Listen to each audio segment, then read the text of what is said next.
Lihat hasil indikator tadi, saya rasa ini PKB salah resep. Sehingga banyak kiai-kiai yang mengalihkan dukungan, termasuk tentu juga warga NU.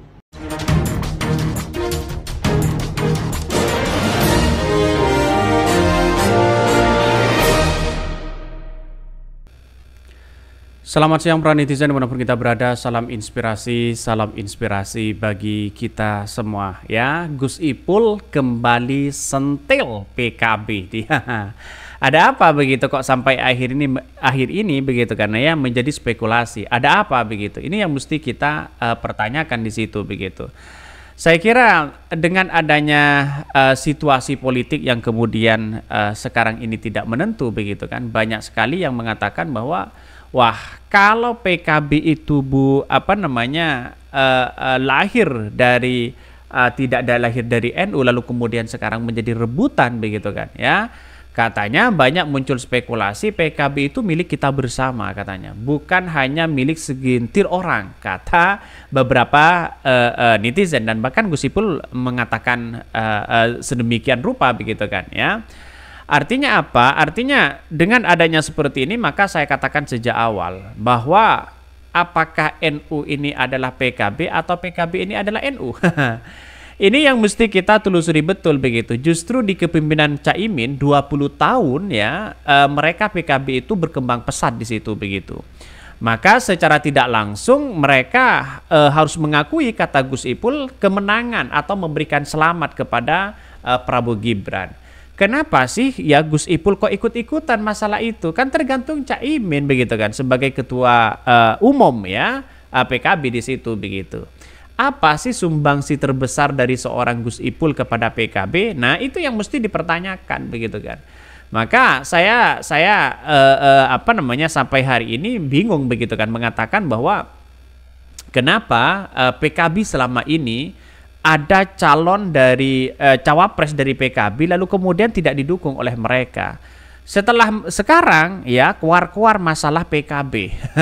Ini saya kira agak logika yang jauh begitu kan. Ya di era demokrasi modern hari ini masih berbicara ini dan itu, tapi di balik ini semua apakah ada kepentingan-kepentingan terselubung di dalamnya? Ini yang mesti kita amati. Maka saya sejak awal ya sudah menduga bahwa kalau ini dibiarkan terus PKB ya nasibnya bisa sama dengan P3 begitu. Kenapa saya katakan seperti itu? Karena nampaknya dengan dengan adanya spekulasi sekarang ini begitu ya, yang kemudian ketentraman dari seorang Caimin mencoba diganggu di situ begitu, dan pada akhirnya ya kita lihat saja sebuah realitasnya di situ begitu.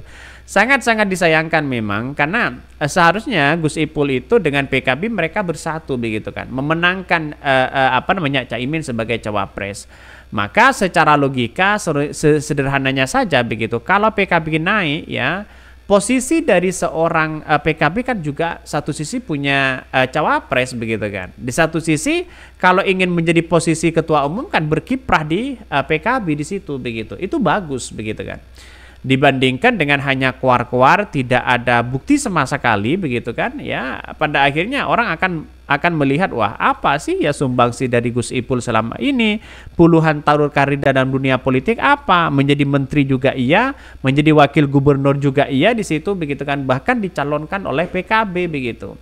Seharusnya mereka tetap bersama PKB di situ begitu kan ya, biar nuansa yang kemudian politik kita semakin bagus di situ begitu. Tapi pada kenyataannya sekarang ya kita lihat saja banyak sekali pro dan kontra di situ begitu. Saya kira inilah yang menjadi catatan penting kepada PKB ke depan ya, nampaknya Caimin mulai diganggu begitu. Saya nggak tahu persisnya begitu, tapi yang jelas bagi kami adalah ada sesuatu yang kemudian salah begitu kan. Maka di Jawa Timur itu kalah banget di situ begitu kan. Di Jawa Timur kalah banget di situ. Ya angka yang sangat fantastis di situ berapa di situ begitu. Hampir berapa juta yang kalah begitu kan. Maka dengan adanya seperti ini kita perlu adanya dukungan ya, baik dari siapapun, tokoh-tokoh politik ya, para kiai, para ulama di situ begitu kan, untuk mendorong bagaimana nantinya ya sebagai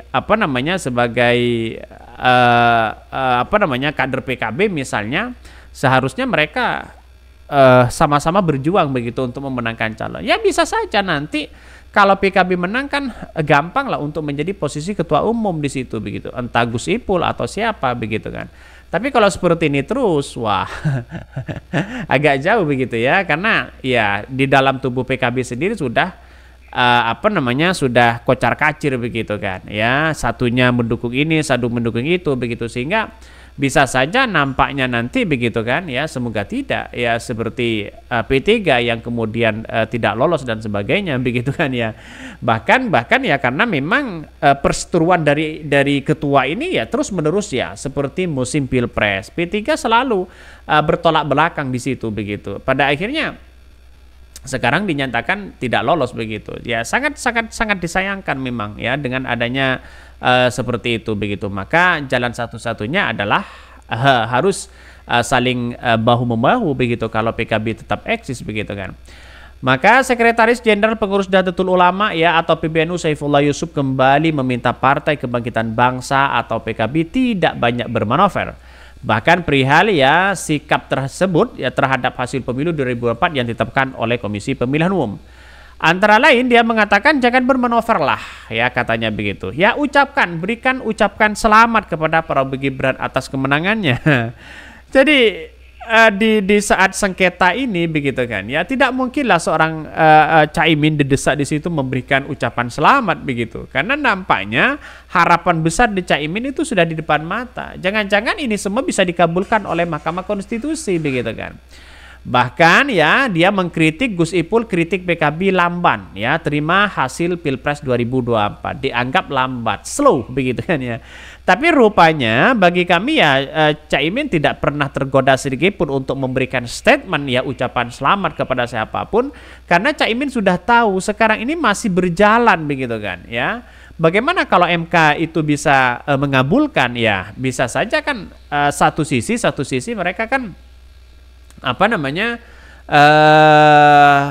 bisa dibatalkan ya kemenangan dari seorang Prabowo begitu. Maka jalan utamanya seperti itu. Saya kira inilah yang menjadi cikal bakal ya siapapun begitu kan, ketika kita berbicara terkait dengan PKB di situ begitu, merasa sekarang ini kenapa mereka agak kocar-kacir begitu kan, ada yang mendukung dan ada yang tidak dan sebagainya. Mungkin ada beberapa faktor kepentingan yang kemudian tidak lepas dari situ begitu kan.